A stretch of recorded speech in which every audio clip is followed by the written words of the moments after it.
Hi, welcome back to Mildly Familiar. I am going to return those overdue library books. Just give me another week. Today I'm going to be talking to Mr. Camera Colossus, aka Kyle. Kyle is an editor for Pregame Discharge, a gaming news channel, and Oni Plays, a Let's Play channel. We are going to be talking about a lot of fun stuff, mainly editing, but you're just along for the ride, so sit back, relax, get a mimosa, and let's get to it. I'm a bit of a brunch guy now. Ever since moving to California, I like brunch. I mean, who doesn't like breakfast food? Really? You ever been to a party where everything is going swell? And you turn to somebody, say, I'm Gage, I hope you're well. And they say, we've met before. And you say,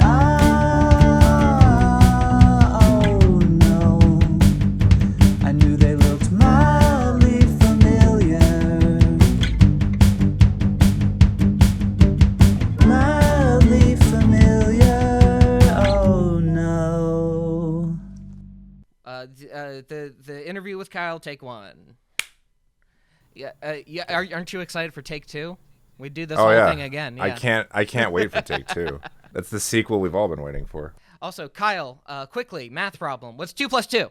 4. Okay, cool. That's how I'm gonna sync up the audio. If we're gonna do tests, man, like you gotta let me know. Like you were nice enough to give me all this time to prep for this, but you didn't say there would be math. Now that's something that's a curveball I wasn't ready for. It's basic arithmetic. You should be able to know what 2 plus 2 means. No, this is the thing. This is the thing. The taxpayer money only gets you so far when it comes to the education system. I was told to pass class, and that was it. I was told there would be no more. You were told to pass the class, but turns out you were the ass of the class. Oh, dude. Kyle, nice to see you today. How are you doing? I'm doing just swell. That's good, man. I'm glad we get to finally talk. We've been kind of riffing back and forth about back this. and forth a little bit, yeah. Yeah, it's just I think we like both kind of just had like weird schedules, and then mostly me. I'm not gonna say both. I'm gonna say mostly me has been like super busy at weird times. So I'm glad we get to finally get this down. Yeah, I'm working a 9 to 5. I have the normal schedule. Yeah, the normal schedule. People call me the normie around here. Yeah, I mean, yeah, no, compared to everybody else, it's a little. I mean, like that's kind of awkward that you have like. I mean, like if anyone's weird, it's you. That's right. It's like that book, I Am Legend, where it turns out he's not. The humans aren't the majority anymore, so he's the one that's the legend. Oh yeah. Have you read that book? I haven't read it. I saw the movie. Oh, okay. Movie's very, very different. That's the thing is like there's a lot of Will Smith. Let's make a book of movies that are like because I know iRobot like is one that. I was, my grandfather was super into Isaac Asimov and stuff like that. So he was saying like, oh, you got to read the books and things like that. And I just read them and I was like, wow, this is like, it's not nothing. Like they take the one thing from it, which is like the whole, there's like an idea of the rules of robotics. And they use that as a theme throughout the movie. But the overall movie is very different from I believe it very much so. The only thing I remember about iRobot is when Will Smith puts on a pair of shoes from 100 years ago, and he's like, check out these shoes. Here's all the advertisement taglines about them. Thing of beauty. What is that on your feet? Converse All-Stars, vintage 2004. Don't turn your face up like that. I know you want some. All you gotta do is ask. These are the best shoes. Now let me get on my Kawasaki motorcycle and ride away. Yeah, that's definitely a theme of the film is like, look at all this cool stuff that you can buy now in the movie. You can buy it now, but also it's 1,000 years in the future. Yeah. Or whatever indiscriminate amount of time. It's the future. They say the year at the beginning of the movie, and then you forget how far in the future it is. I'm guessing it's 1,000 years. It's a good. I'm assuming it's pretty far. It doesn't really matter, really. No, it doesn't matter. It's just the future. Remember, like Back to the Future when it was said it was 2014. Where's all that stuff now? 2015. Oh, 2015. Yeah. Blade Runner was 2017. Oh yeah, Blade Runner. I mean, 2049 though, like they didn't really change the in the Blade Runner 2049. They didn't change like the format that much.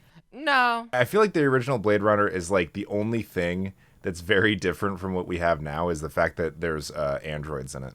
Other than that, there's a lot of, there's the dystopian future and stuff. It's getting pretty close. It's basically the same. You know what's funny about the new Blade Runner movie is that people are like, "Oh, this is going to be like an action-packed sequel," but it was very much like a slow noir. Yeah. In the vein of the first one, and people were like, "What the heck? I didn't expect this from a Blade Runner sequel." I think they had to sell the movie a lot of the time, where it's just like, at least what I thought of the movie was a lot better than I thought it was going to be.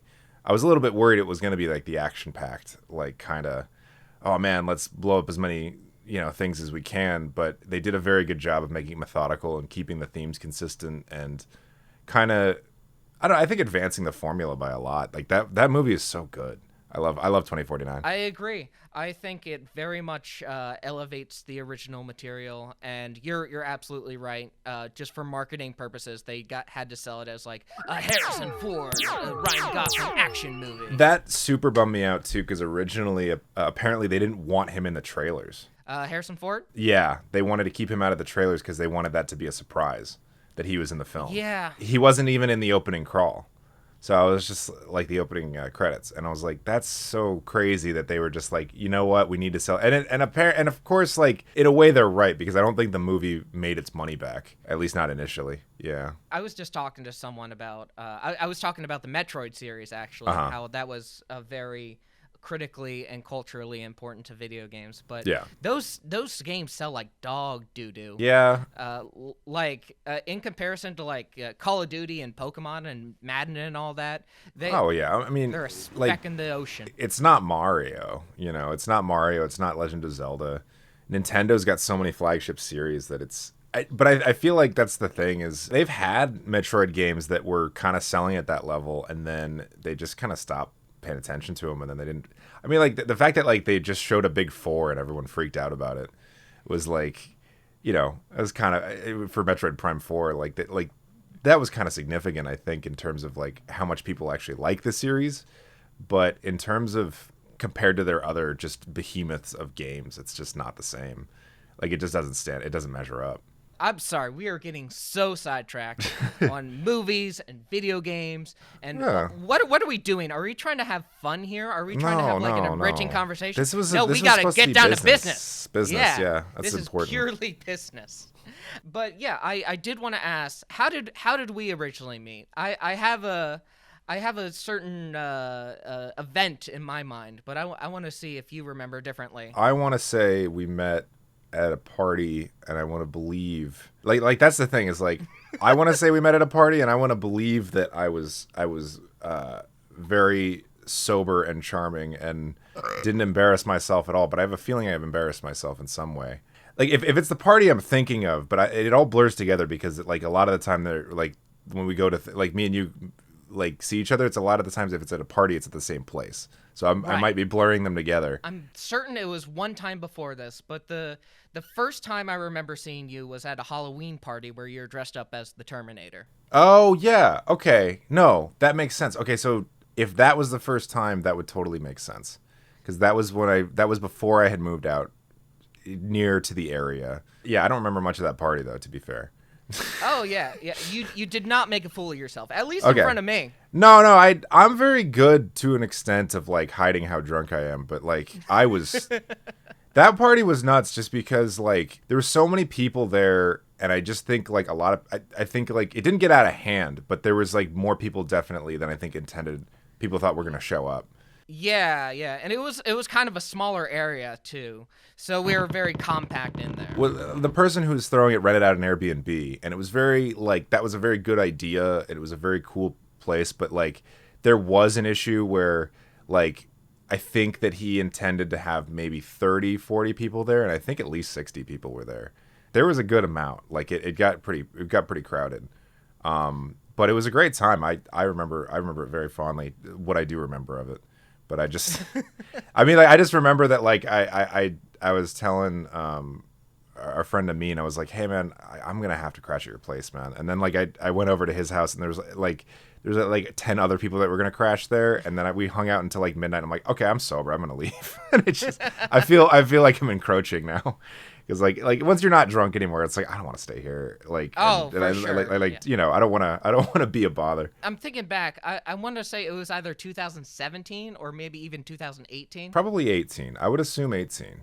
Yeah, I would assume 18, because that would have been at least a year. I think after I started working at Oni Plays, which I started at 2017. I'm pretty sure. So I've known about you for some time, but I've known you for 4 years, which is incredible to me. I'm just like, time is just nothing nowadays. I mean, there's a 2-year part in the middle there where I think like everybody's time feels a little bit frozen. Yes. Like I think about that constantly, where I'm just like, man, that 2-year period doesn't really feel like it existed. It doesn't count. It does, yeah. Well, I mean, it does. Like, I aged.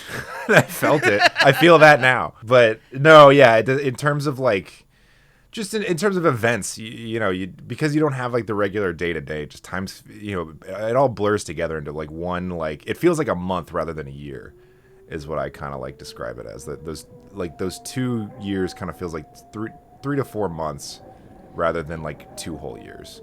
Like in terms of my memory, yeah. Yeah, no, that's how like my brain is interpreting it. You said frozen in time, but I was kind of thinking like frozen socially, like yeah, okay. Time passes. Time does pass. Yeah, time passes, but you don't remember. You just don't have that human interaction. So like those like little tiny like milestone memories kind of don't happen as often, and that kind of starts to make it feel like it didn't happen. You know what I mean? We're on the same page. I know how time works. You know how it moves forward. See, now I'm quizzing you. Ah. I've turned it back on you. No, okay. I've known you as like Kyle for some time, but I didn't hear the like your moniker Camera Colossus till probably you started editing Oni Plays. Where did that initially come from, and when did that started? That came from like, I had a Twitter account that I had been kind of using, but I hadn't really decided I wanted to do editing or anything like that professionally. I was doing it sometimes for Lyle. Like, there was a couple videos that he had on one of his other channels that was just like, oh, you know, he talked about some Marvel movies, and then I edited that, and then there was another movie. There's another one where he talked about some of the stuff that was happening.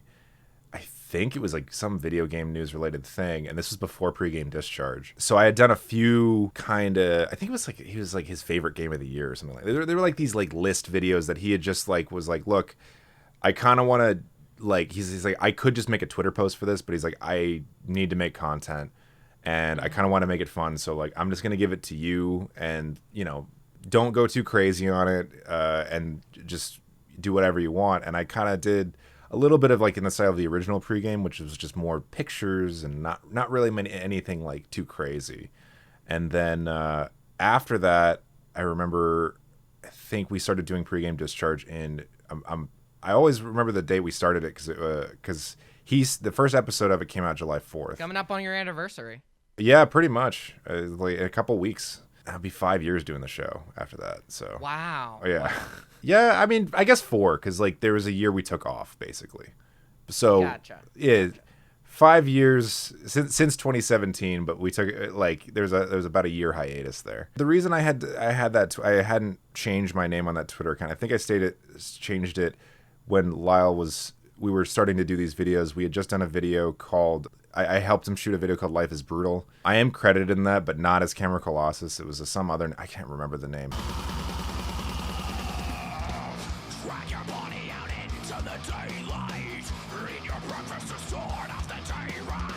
Some other name that I was thinking about was just like, I was kind of realizing like, I need something that's like brand safe, but also not super serious. I came up with Camera Colossus just because I was like, okay, like what's like an Xbox screen name kind of name that I can come up with? And I came up with that one. And it's just like, okay, I film stuff and I'm tall. And that was also at the time where I wanted to do more filming stuff. And before I kind of realized I like editing a lot more. Oh, okay. I was going to ask about that, if you're still shooting stuff today. I haven't shot anything significant in a while. I had a fund set aside and a lot of stuff I wanted to do in 2020, and unfortunately, like it just kind of all, Yeah, you know what happened in 20. Yeah, something happened. Yeah. It froze us socially. Yeah. So after that, I was just like, I put it off, I think, a little bit too long. I do intend to get back into shooting stuff, but for a long time when I was in school, that's what I wanted to do. Was I wanted to do cinematography. Well, I wanted to do news coverage, but then like my internship while I was in school kind of like it steered me away from that a little bit. Technically, you are still doing news coverage with pregame Right. discharge. Yeah. I think that's the thing I like about pregame though, is that it doesn't feel pregame feels more like we kind of can do whatever. I haven't done anything shooting wise in a while. I've been meaning to get back into it, but for the moment, a lot of my equipment, I did try to turn it back on at one point, and one of my recorders is like I fried it because I left batteries in it and they just leaked all over the inside of it. Oh. Which sucks because that was like $300, but oh well, it's old now.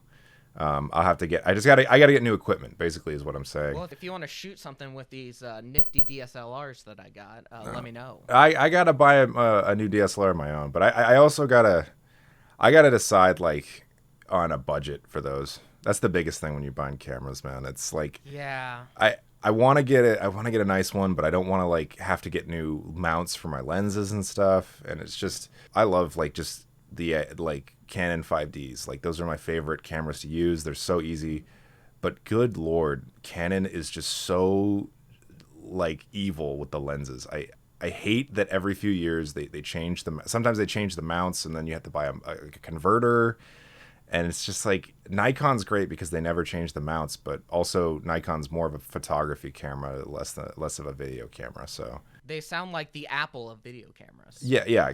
Canon's a bit like that. Yeah, they don't like to play with other people. Like they kind of like they're very exclusive, and I don't mind it, but at the same time, like it does not make it easy for someone working on a budget to use Canon. For sure.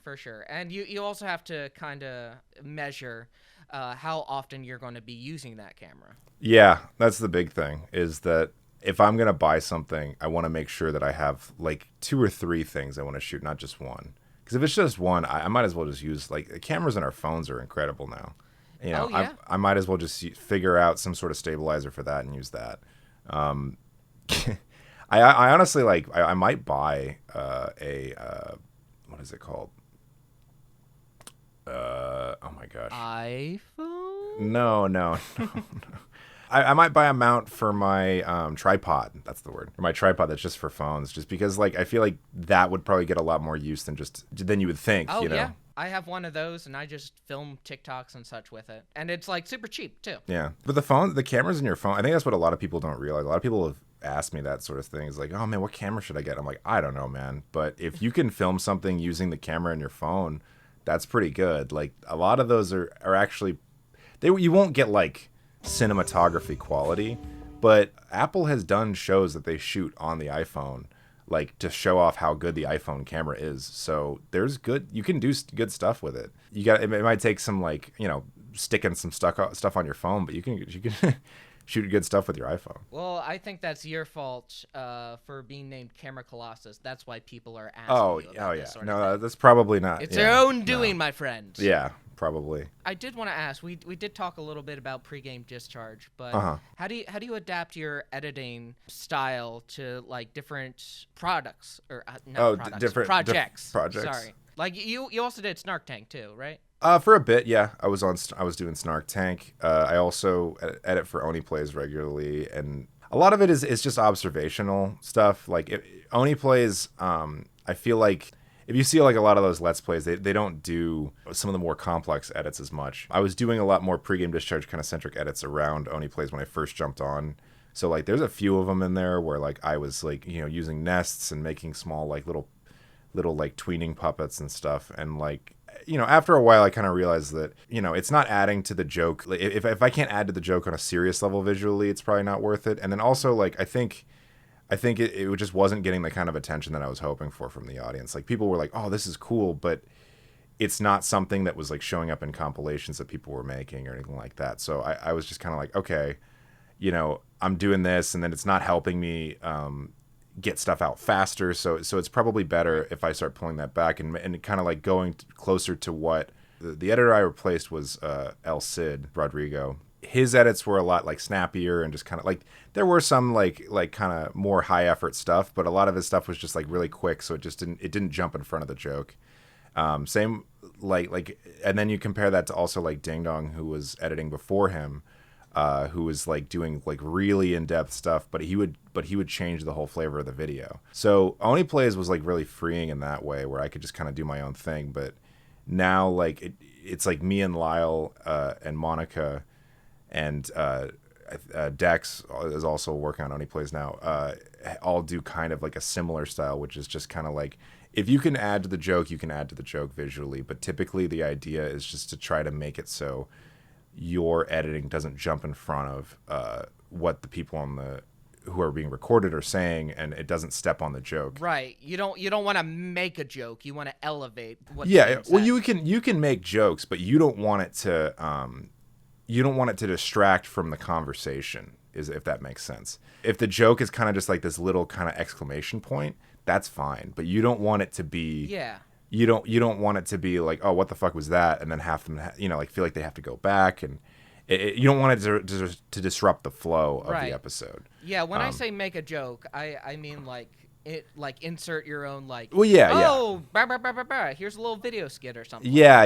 You don't want to. You don't want to interfere with the flow of the episode. Yeah. You're not trying to inject like your own humor. You're trying to kind of adapt something that you think might be funny to something that's already like comedic. And it's not like, I'm making it sound much more complicated than it is, but it's more or less just kind of thinking like, if I were the person in this episode, what am I thinking? If it happened in the game, what would make me laugh, kind of thing. And Pre-Game Discharge, though, is like a completely different beast. So it's like that show is all about, how am I going to make a joke that's gonna also like that's gonna hit back at his joke. Like I'm basically like playing tennis with a pre-recorded like kind of tennis player, if that makes sense. So he sends me the file, and I don't know what he's gonna send me. I have no idea what he's gonna do, and he doesn't know what he's gonna do until he's done it, because he improvs almost every intro. It is kind of my job to take that and see how I can either add to it or distract from it, or I can do kind of whatever I want. Whereas with Oni Plays, I'm trying my best just to kind of lift something up. Pre-game, I'm kind of trying my best to just build something from the ground up. It's a little bit different. I get you. You're. Yeah. By the way, Lyle Rath is just to introduce him. He's a friend of Kyle's, and he does videos on the internet. He's the host yeah. of Pre-Game Discharge, vocally.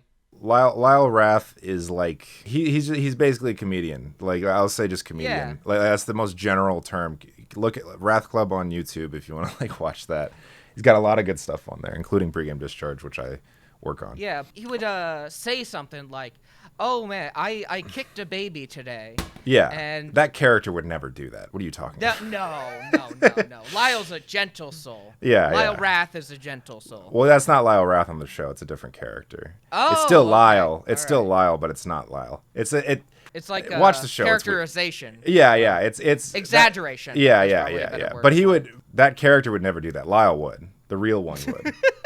One of my favorite episodes of Pre-Game is one where he's describing almost like he's kind of speaking in a very like monotone, soothing voice, but he's saying things that are like, it's kind of creepy. Like, it's intended to be a little bit Twin Peaks, Twilight Zone kind of sounding. And his idea for that was that it was going to be this kind of almost like a commercial, like a wholesome kind of family commercial. And I just kind of took it where I was like, oh, well, so he sounds kind of creepy, so I'm going to take it and I'm going to make it so that it keeps like kind of shifting in and out of things, like getting weird. So, there's one scene where it's like a family sitting around watching television, and then I had it like flicker for a second that there's like tentacles coming out of the TV and going into their mouths and stuff. But like when I sent that to him, he's like, oh, this is completely different than what I thought, it was going to be, but I like this a lot. Like, this is great. Like, I like this a lot better. And that's like about, I'd say like 20 to 30% of the episodes where I just do something completely like out of left field from what he thought, but we like it a lot better the way that it comes together. And I think that's like part of what makes that show really fun. I see what you mean by like playing tennis with that. Yeah. It's like jazz. He throws something at you, you throw something back. Yeah, I guess yeah. improv comedy is a little more apt of a comparison. But It's improv, but it's improv in a very weird way. We're improv, but like the fact that it's like visual improv is very straight. It's a little bit hard to explain. the wonders of technology succeed again in the Yeah. world of comedy. And my last question to you is, what are some other artistic endeavors you pursue? You said you also do film, you do editing. What do you do that people go, that's interesting. I didn't know Kyle would do that. In terms of artistic, I'm not really sure. I do so much stuff like when it comes to editing and like I just like I work almost every day, so I don't really have time a lot for like other artistic endeavors. Like I have a lot of hobbies, but in terms of like other than like gaming, like in terms of video games, I play like I go to play cards at least, which is Magic the Gathering, probably at least like once a week. I was very into that for a long time. I was trying to get into like the super competitive scene at one point, like at least when I was working a desk job. That's what I was doing because I was just like not happy at work. So I'm just like, well, maybe it's like time to just like take this really seriously. And I was playing like 5 times a week at that point, but I've kind of dialed it back since then. A lot of what I'm doing now is just like, I don't know. I'm trying to, with how much I work, I'm trying to just be better at doing real life stuff. You know, exercising. Yeah, focusing on yourself. Yeah, it's a little cliche to say stuff like that, but at the same time, I mean, but you don't realize like I think a lot of people hear that they're like, oh, you know, you got to work on yourself. You're working on I yourself. get that. It's sort of like an empty statement. Yeah, but it's if you take it seriously, it does help. You know, there's been times in my life where I didn't, and you know, I didn't think it was a problem until I started taking it seriously again, and then you're just like, oh, that's why. And like, oh, now, yeah, you know, the fog kind of clears. Oh, Yeah. this is why you eat spinach every once in a while. The fog kind of clears, and you realize like, oh, I just feel a lot better. You forget what that feels like, and I'm trying to be a little bit.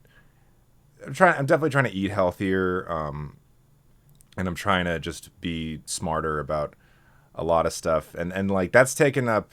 I guess if you're talking about like, I don't know if it's artistic, but I'm trying to get like I cook now, which is something that I started doing in quarantine. Yeah, no, I think that totally applies to like creating, because you're making something. You're literally making something. I'm trying to get better at it. That's something that I really enjoy doing, and I didn't enjoy doing before. And especially just like, I don't know, cooking for people is a lot of fun. I like doing it. Yeah, no, it's very rewarding because A, you get to eat it, and B, you get to see if other people enjoy it. Yeah, I just I have a lot of times where like I just feel like, you know, it's just something nice to do, and I enjoy cooking, and I like hanging out with people. Like I like it. I enjoy doing that. I enjoy having people over at my house and stuff like that, which is something that I need to do more. I've only done it like maybe once or twice. I love hosting so much. It's so much fun. It is, but this is it. It's Yeah. the living room, the bathroom, and the kitchen. It I mean, that's basically what I got. I just add an office, and that's basically it.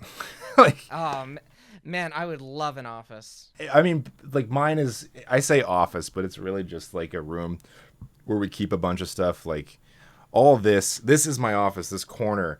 All of this on here that you can't see it's not as quite as off frame. There's a lot of like, you know, there's a couple storage bins and some laundry and stuff like that. In terms of creative hobbies, I used to do a lot of music stuff. It's another thing that like I've been meaning to get back into, start playing guitar again. It's something I got interested in like in high school. I played it for a few years, then I dropped it, and then I played it for another few years, and then I dropped it. Like I have a problem where like I get very easily I get bored like probably a little bit too easily. I need like a lot of stimulants. Yeah, I enjoy a lot of things that are I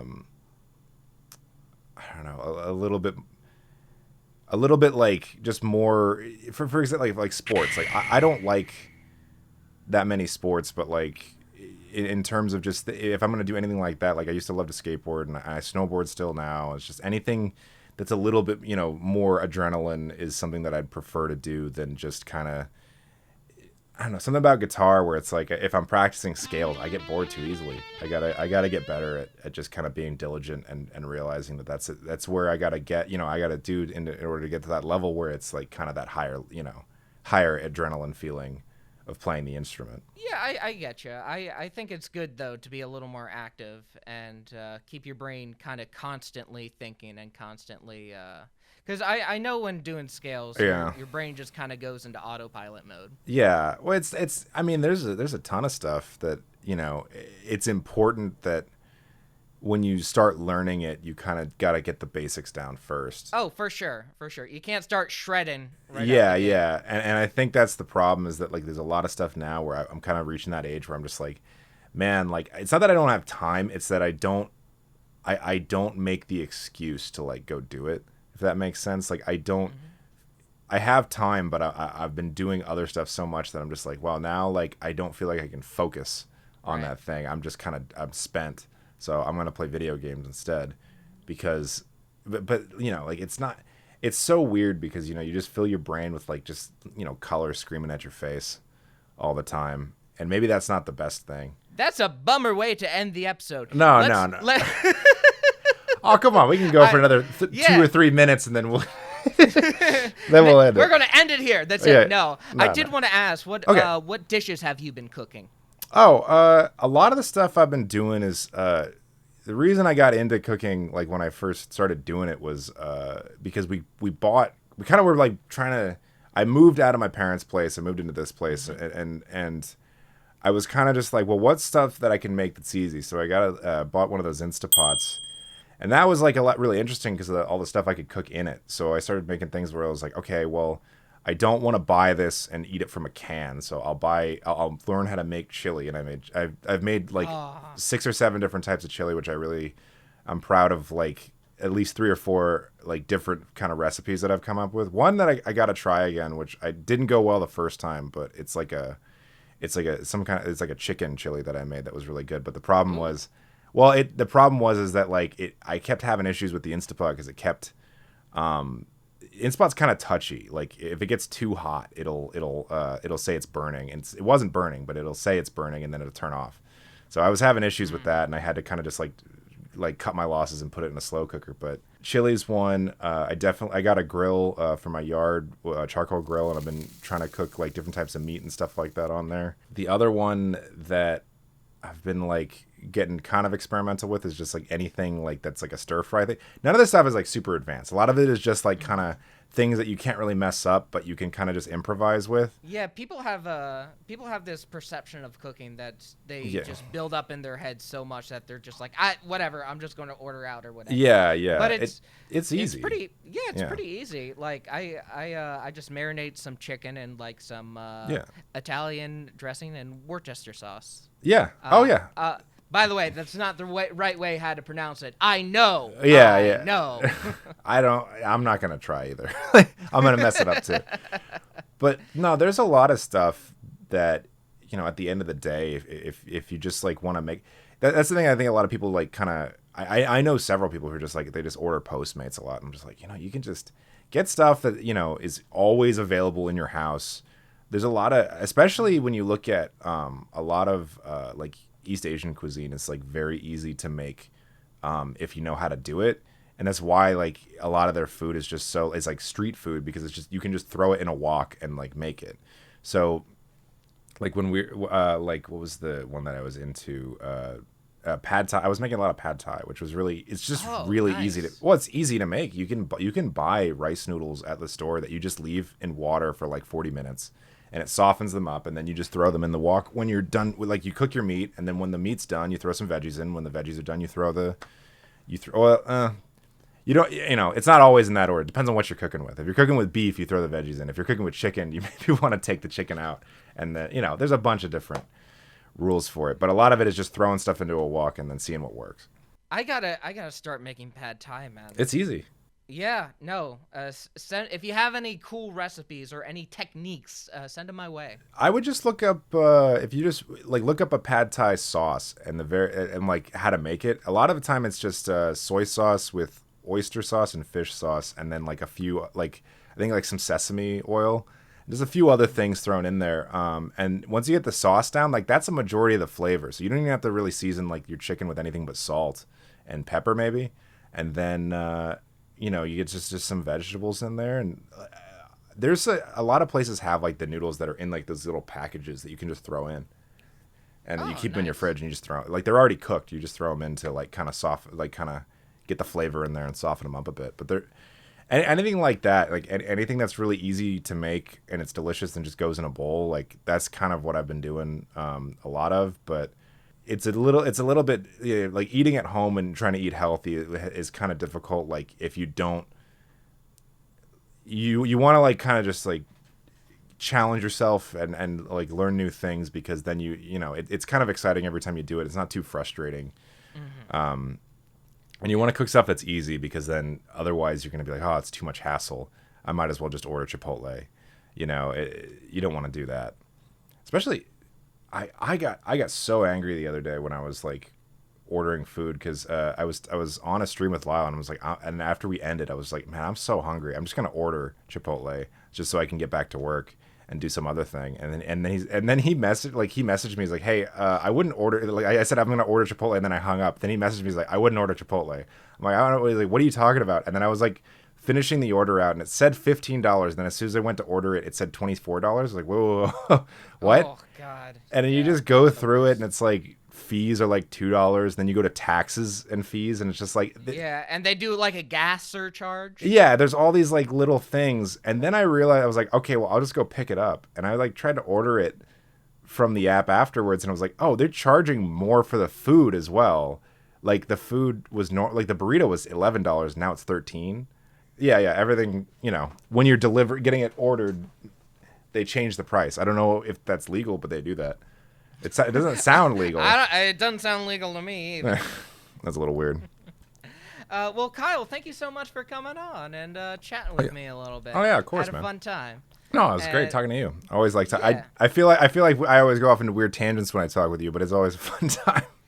No, that's perfectly fine. I just let it ride, man. Yeah, I appreciate it. And now I'm a little more familiar with Camera Colossus, AKA Kyle. Oh. Kyle, are you happy that you now know me better, though? I feel like I didn't let you talk enough to really know you better, unfortunately. Yeah, that's about Yeah, no. I kind of went off a little bit.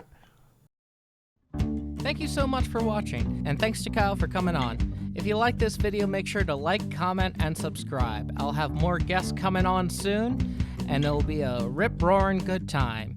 So subscribe, you silly goose.